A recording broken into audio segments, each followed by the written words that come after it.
What's up everyone? Welcome back to my channel, the best place to learn how to get visible using social media and get paid using business strategy. Now in today's video, let's focus on the business strategy side of things. Specifically, I want to share some words of wisdom, some things that I would either do differently or think differently in my business. I've been running my business for a little over 3 years and I feel like I've accumulated a lot of knowledge in this short period of time. I know many of you guys who watch my videos are either starting their businesses or in the beginning stages, and I feel like by sharing some of the things that I've learned along the way, it's really going to help you guys avoid the same mistakes or even just become stronger entrepreneurs overall. And so let's dive in because I have a lot to share. All right, so the first learning lesson is I really wish I didn't think that being cheap was a competitive advantage, meaning that when I started out my business, I thought that having lower prices is what made me different, and I kind of wore it like a badge of honor. I always said that, hey, I give the most value at the lowest prices. And looking back, I think that it's pretty ironic because I slowly learned that even though you think having lower prices is what's going to set you apart, the fact that you're not making enough money and the fact that you're not able to reinvest back into your business is going to be the sole reason why you're not going to be able to differentiate yourself in the market. For instance, when you charge such low prices, you're not going to have anything left over to reinvest back. So you're not going to have any money left over to invest in the support that you need to grow your business. So let's say you're at a place where you need to hire contractors, employees, or maybe you just need more help. You need mentorship. When you have no money left over to do that, you're basically robbing yourself of accelerating your business even further. Not only this, if you're very client-centric, the fact that you're not charging enough and that you're not making enough, you're not going to be able to reinvest back into your clients. You're not going to be able to provide world-class client experiences, meaning if you want to send client gifts, if you want to treat your clients to a retreat, or if you want to just reinvest back so that you can support your clients even more, you again aren't able to do that because you don't have enough money. Now, I think that this is a very common pitfall that a lot of newer entrepreneurs fall into because when you're just starting out your business, you can't compete on social proof yet. You can't compete on experience. You can't compete on years of business. And so the number one thing that we think that we need to compete on is price. And I think that when you're starting out, and even for me, I started out with very low pricing because I wasn't confident and I didn't know how much I was worth and I didn't know what to charge, but at least over time I was able to increase those prices.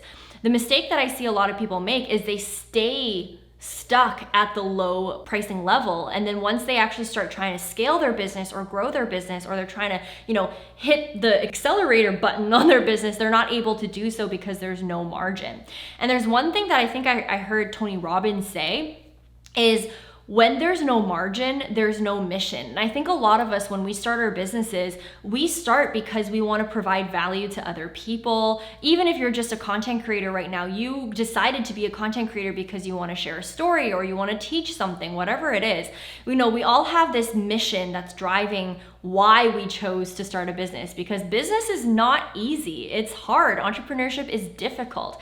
And so we must all have a very strong why as to why we choose the difficult route, right?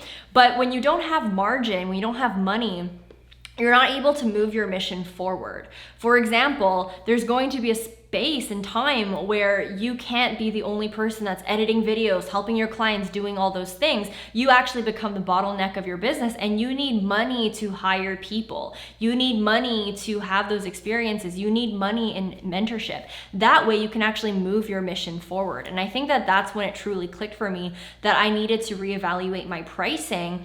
Even in this day and age, even to this day, I still feel like I need to reevaluate my pricing because I have such a big mission. And if I'm not making enough margin, it's going to be pretty hard to scale. So that's definitely one thing that I would make sure you guys know about as you're navigating the world of business. Not only this, beyond just scaling your business, beyond just reinvesting back into your clients, you also want to think about the types of clients that you attract, especially if you are choosing to pick pricing as your competitive edge. If you are actively marketing and positioning yourself as the cheapest on the market or as the most affordable, your clients are going to remember that, and they're going to think, okay, well, this is the reason why I decided to buy this product or service.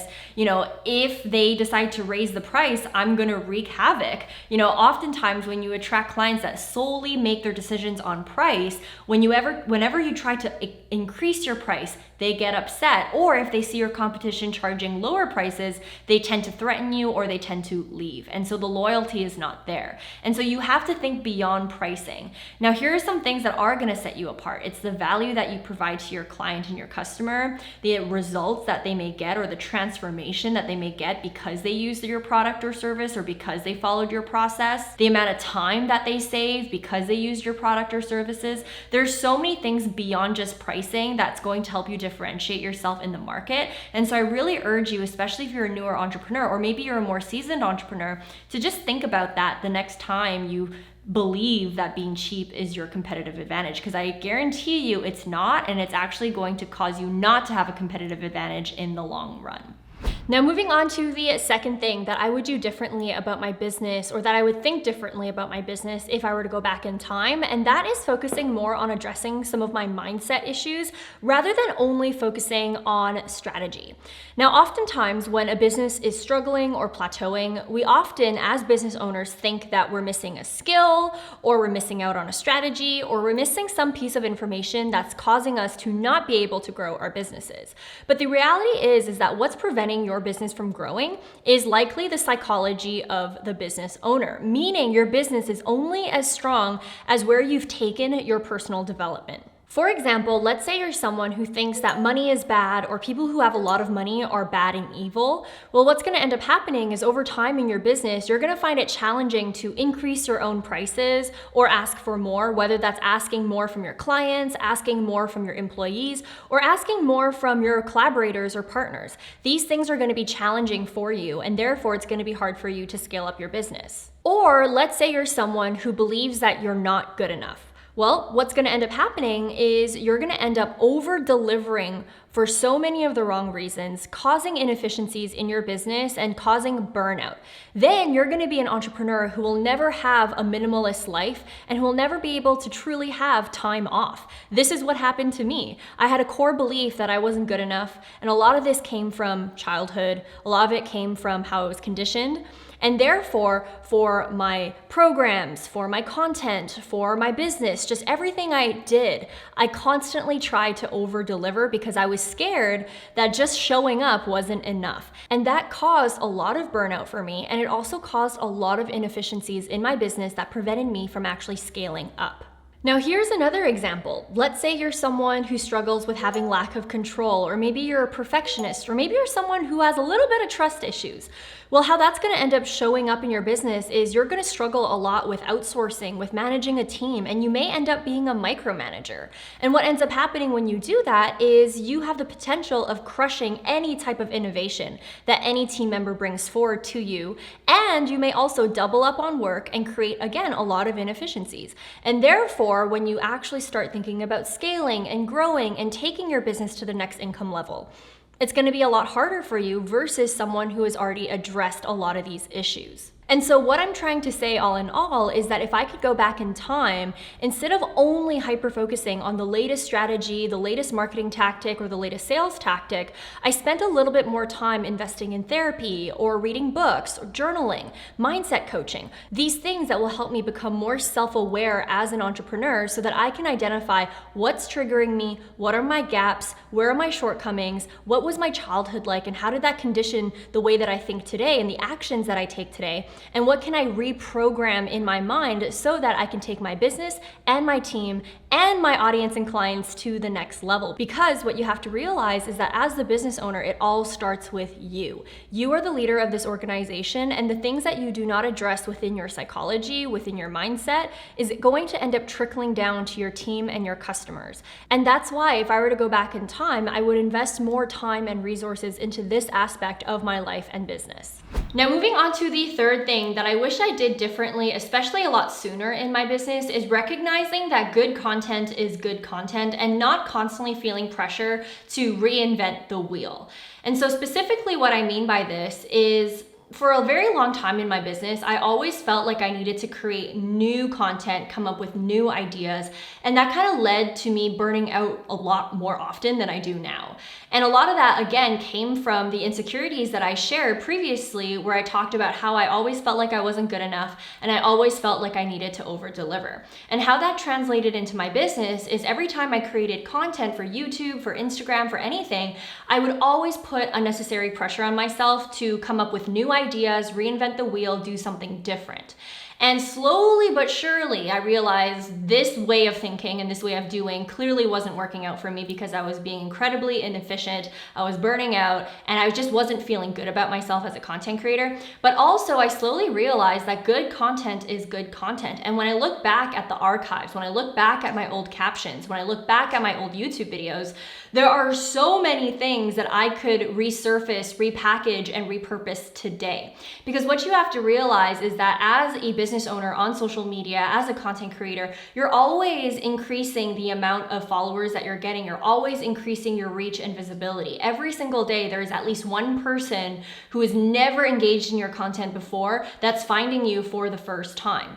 And what you have to realize is a lot of the content that you did in the past is worth bringing up again, because the people who follow you for the very first time, they don't have the time to look back at your archives, look back months ago or years ago to see what you posted. And so it's an incredible limiting belief if you think that you can't repost the same thing or you can't reshare the same idea because you're scared that people are gonna think that you're irrelevant or that you're boring or that they know you've repeated this again. Another thing that you also should realize is that you're just one content creator, one business owner amongst the thousands and millions of other content creators and business owners that your followers are following. And so a lot of times the content that you've done in the past deserve to be resurfaced so that your followers can be reminded of the principles and the concepts that you share. Now, how to repackage, repurpose, and restate your content can come in different ways. So a good example is I had this one post that did really well a year ago.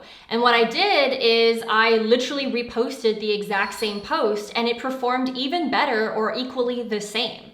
Another way that I also do it is I look at my old captions, and if there's a few lines that I can repurpose, then I'll repackage it into a quote post, and this also does extremely well. Another idea is if I have a carousel post that did really well, then maybe what I would do is I would break that carousel apart and turn that into separate posts, or actually turn those into captions.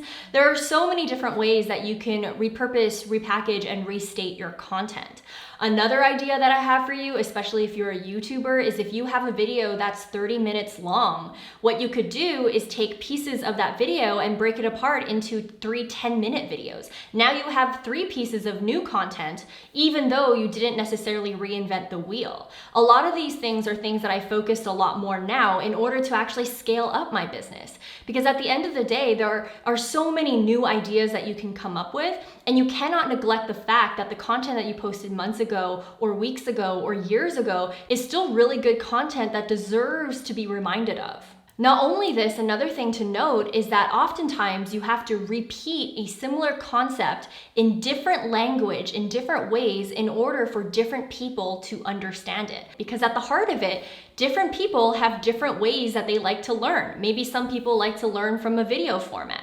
Maybe some people like to learn in a carousel format. Maybe some people like to learn in a live stream. Or maybe some people need to hear a concept, but in a different way that you explain it in order for it to actually hit home for them. And so if I were to go back in time in my business, I really wish that I understood this concept a lot sooner, because I feel like it would have prevented a lot of unnecessary burnout, it would have prevented a lot of unnecessary pressure, and it would have also doubled or maybe even tripled the reach that I could have gotten because I was holding myself back, feeling like I needed to reinvent the wheel or feeling like I needed to create new concepts and new ideas with every single post that I put out. Now, so far in this video, I shared a lot of the things that I would do differently if I were to do my business all over again. And I really hope that some of my words of wisdom helps you. What I'd like you to do is share your words of wisdom and comment below in the comment section and let other people know what you would do differently about your business if you could go back in time. I have a feeling that it's going to help a lot of people if you share your wisdom too. Speaking of words of wisdom, I also have a free guide that you guys can download in the description box and in the comment section below. This guide is really designed to help any new coach or consultant get their feet off the ground. As you can see, I go over the top 10 steps to get your business up and running. It is packed with information, and so you can get the digital copy through my comment section or in the description box below. As you can see, it is jam-packed with all my words of wisdom, and it is absolutely free. So make sure you download this free guide if you haven't already. It is designed for new coaches and consultants who want to get their business off the ground running. As always, guys, I post a lot of videos on marketing, entrepreneurship, and social media. So while you wait for next week's video, make sure you check out these 2 videos that I have right here as well. I promise they will not disappoint. I appreciate you guys. I hope you guys have a great day, a great week, and a great life, and I hope to see you in the next video. Bye, guys.